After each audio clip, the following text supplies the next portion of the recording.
dari dunia industri teknologi sendiri juga kita mendengar tech winter sudah terjadi dalam beberapa tahun terakhir ya, tepatnya dua tahun terakhir begitu. Tapi mungkin kondisinya seperti apa ditambah dengan tekanan dari global yang ada saat ini, Mas Firly?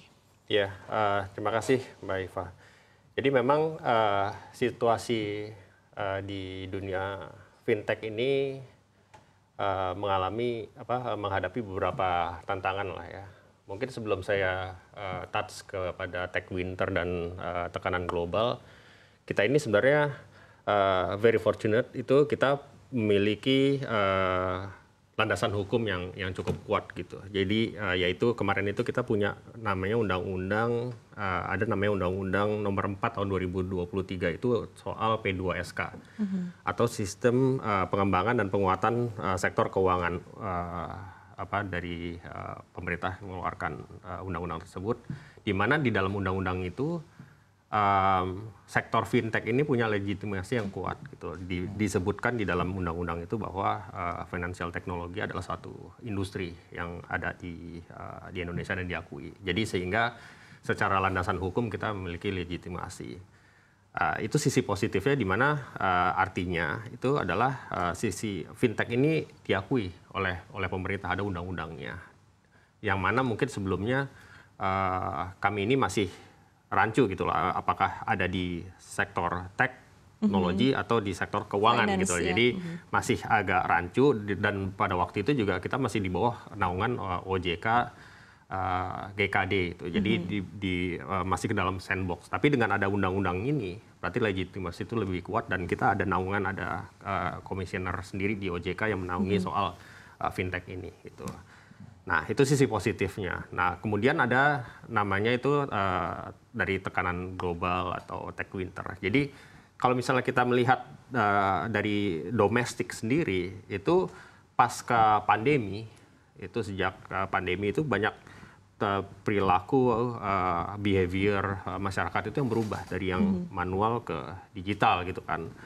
Jadi nah disitulah sektor kami itu growing.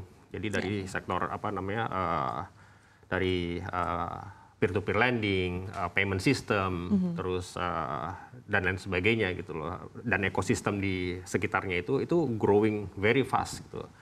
Jadi kalau misalnya kita lihat data itu dari peer-to-peer lending aja itu ada penyalurannya itu udah sampai 850 triliun gitu. Jadi di tahun 2024 ini. Jadi sangat pesat gitu, dan masih akan growing. Sehingga potensinya itu masih besar gitu. Nah, mengenai tech winter tadi, memang tech winter itu terjadi. Tapi menurut saya ini terjadi dalam sisi yang positif. Artinya memang funding atau dana-dana yang diinvestasikan ke tech companies atau fintech ini itu lebih selektif. Jadi sehingga aliran dananya itu semakin sehat. Jadi mereka mengalirkan ke perusahaan-perusahaan yang memang benar-benar sehat dan berpotensi untuk menghasilkan lebih baik lagi di kemudian hari gitu loh. Sehingga tidak ada lagi kayak misalnya investasi bodong dan lain sebagainya gitu loh, yang memang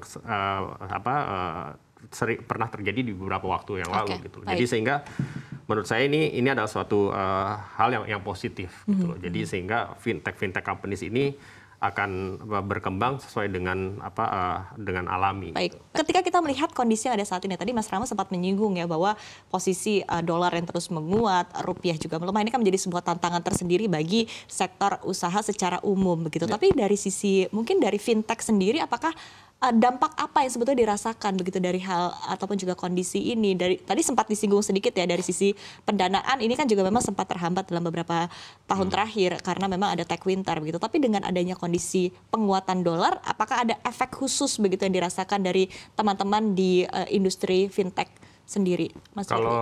Kalau dari sisi fintech sih tidak terlalu berpengaruh ya, karena kita kan fokus terhadap market domestik dalam di mana mungkin kalau kita melihat bisnis model daripada fintech itu kan bermacam-macam ya. Seperti kami di Avtech itu kita ada 25 bisnis model yang berbeda-beda gitu. Jadi dari mulai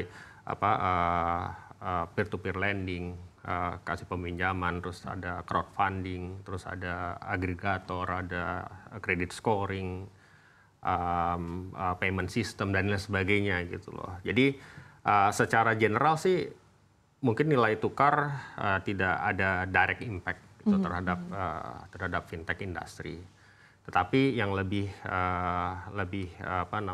memiliki impact itu adalah general economy economic conditions gitu. Jadi di mana mungkin daya beli masyarakat, terus kemampuan masyarakat untuk repayment, terus buying power daripada masyarakat itu sangat berpengaruh gitu. Jadi tapi balik lagi gitu, kami kalau misalnya di fintech ini kami ada asosiasi di Avtech itu, di asosiasi itu kita juga selalu bertukar pikiran gitu dalam hal untuk servicing the market gitu. Jadi banyak para anggota kami itu juga very specific dalam hal untuk bergerak di pasarnya itu sendiri gitu loh, sehingga very niche lah dalam arti untuk melakukan kegiatan sehari-harinya mereka gitu. Jika kita melihat lagi begitu ya dari kehadiran fintech sendiri kan sebetulnya aim-nya adalah untuk meningkatkan inklusivitas masyarakat Indonesia begitu ya, untuk inklusi keuangan sendiri. Nah, dengan adanya kondisi yang saat ini, tantangan yang berasa begitu, apakah ini juga menjadi sebuah challenge tersendiri Mas Firly ya untuk tadi meningkatkan inklusivitas keuangan di dalam negeri? Oke, jadi inklusi keuangan di Indonesia itu angkanya itu sekarang di 85%, mungkin tahun ini 90% gitu. Nah, itu terjadi karena terbatasnya kantor-kantor cabang di baik itu financial bank ataupun non bank di Indonesia gitu. Nah, inklusivitas ini bisa dicapai sampai 100% itu dalam waktu yang singkat, tentunya itu hanya dapat dilakukan melalui digital gitu loh, karena tingkat coverage mobile phone kita itu seluler itu bisa mencapai 98% mungkin ya, sehingga masyarakat yang berada di pulau terluar itu bisa terakses dari produk keuangan itu melalui digital gitu. Nah, itu kenapa kita kerjasama erat gitu dengan OJK itu untuk melakukan hal itu gitu. Jadi banyak teman-teman kita di Avtech itu memang bergerak tuh spesifik di daerah-daerah terluar gitu kan. Nah, kenapa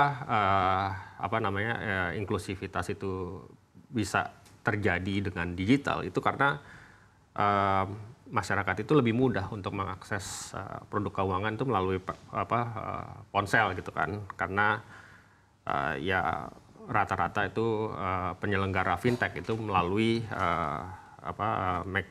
media digital gitu kan. Nah, terus selain itu juga layanan keuangan juga lebih banyak inovasinya gitu. Jadi kita tidak hanya menyediakan konvensional products, tapi banyak produk-produk juga yang menyesuaikan terhadap masyarakat yang memang membutuhkan pada saat itu gitu.